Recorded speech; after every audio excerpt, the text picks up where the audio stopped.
Ma-Afrika mahle, sanibonani. Uyazi mhlawumbe into engalungisa izinto. Uyabona le noma singayiqala kanje. Asiqaleni sishintshe kuqala iculo lesizwe, i-national anthem, sishintshe. Singasathi inkosi sikelele iAfrika, sithi inkosi sikelele iSouth Africa. Mhlambe lokho kuzoba ngcono. Ngoba mawusathi inkosi sikelele iAfrika, ama-Africans ubungawafuni.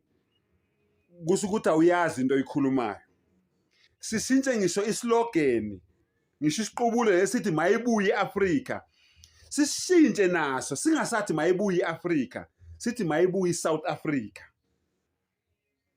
Ngifuna ukukutshela ke namhlanje uhlale wazi, wena othi abantu base-Afrika abokufika, akukhulumi wena, kukhuluma u-Otto von Bismarck, okwakuye umholi owayelida, owaye umphendlemane noma okuye owayebiza umhlangano eGermany eBerlin ngo-1884 okuthiwa iBerlin Conference. Okwakungekho nayedwa umholi wase-El Kabuleni noma wase-Afrika.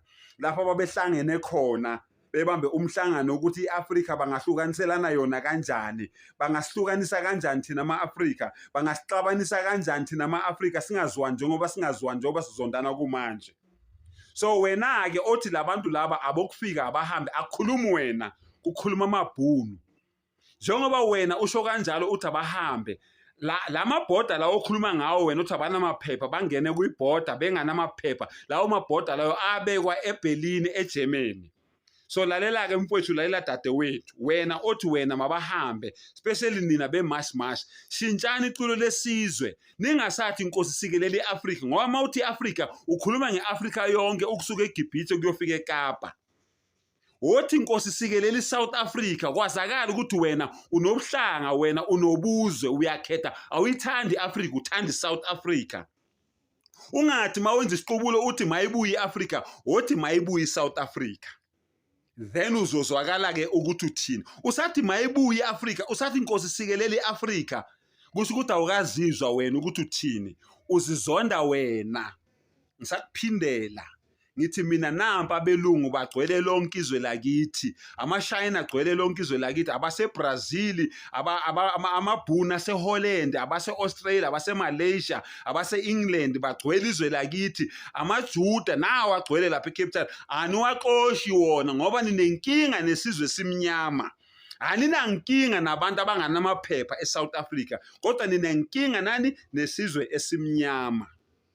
Ngiyakutshela ke namhlanje ngithi wena othi abantu abamnyama, othi ama-Afrika wahambe eAfrika, une self hate, unenzondo engeke ikubuyisele lutho, uzizonda wena, amabhunu ayakujabulela lokhu wena okwenzayo. Njengoba ubona nje amabhunu engafuni iAfrika ihlangane ngoba bayazi ukuthi iAfrika mangabe ingahlangana iphelile inhlupheke eAfrika, akusekho umuntu wase-Afrika oyophinda ahlupheke. Kodwa as long wena usaphakisa umkhonto, usaphakamisa isibhamu, usaphakamisa ilokuzana imbazo nesagila nobhoko, yonke lento leyo iphakamisayo, ugwaze ubulala umfowenu, ukhipha umfowenu esibhedlela egula, ukhipha udadewenu esibhedlela ekhulelwe ayotetela ngaphandle ingane ife naye afe. As long usakwenza lokho, eBritain, eEngland bayajabula bathi nayo into esiyifunayo. Mawungangikholwa ngena kuGoogle uthi Berlin Conference uzobona babehlangene 14 countries, amazwe awu14 behlanganele ukuthi bahlukanise mina nawe.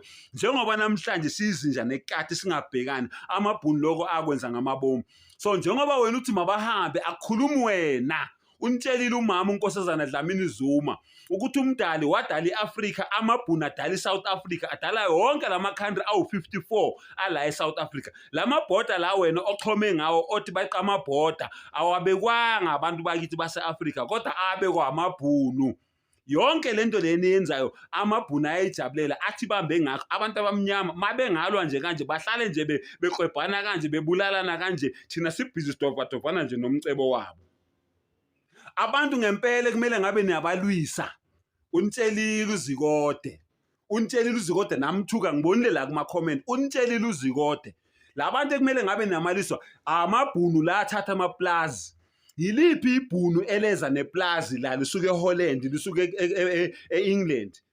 umlungu oweza neplaza la obani aba-own amaplazi namhlanje amafama ona ubani oweza nenkomo ubani oweza nehashi la nazo-ke izinto zeni ekumele niziluwele umhlaba womkhulu benu ningalwisi abantu abanganenzanga lutho abantu ngempela abanithathela izinto unitshelile uMalema ukuthi lwelani umhlaba wenu ukuthi ubuye ukulwisa umuntu wase-Afrika umbize ngomuntu okufika e-Afrika ukugula ngekhanda lokubonisa ukuthi ikhanda lakhe alisebenzi bonisa ukuthi wena umlando wakho awuwazi abantu ekumele nibalwise abantu okumele banithathele okungokwenu njengoba nikhuluma ngokuthi iAfrika iSouth Africa yizwe lenu yini niyi-ownayo eSouth Africa ngoba yonke lento eniyibizayo nini ownwa abelungu ownwa amabhunu yini-ke nina okweyenu le nithi nina niyayilwela ekugcineni yonke lento le nithi nina niyayilwela nizofa nishiya angeke uzuhambe nalutho ufike la ungenalutho ulwela into ozofa vele uyishiye uhambe wena ungenalutho ukusiza ngani-ke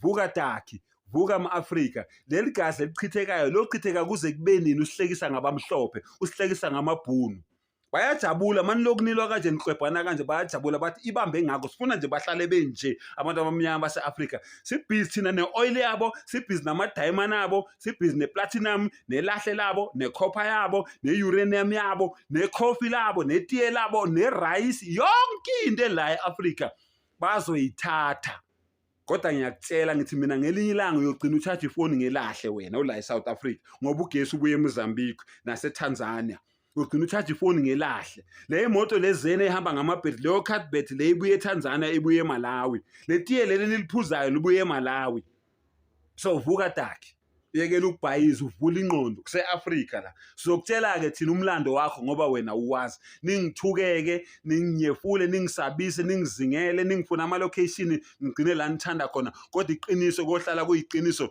soze singene emgodini siloku silikhulumile iqiniso siloku silimele sharp ngiyabonga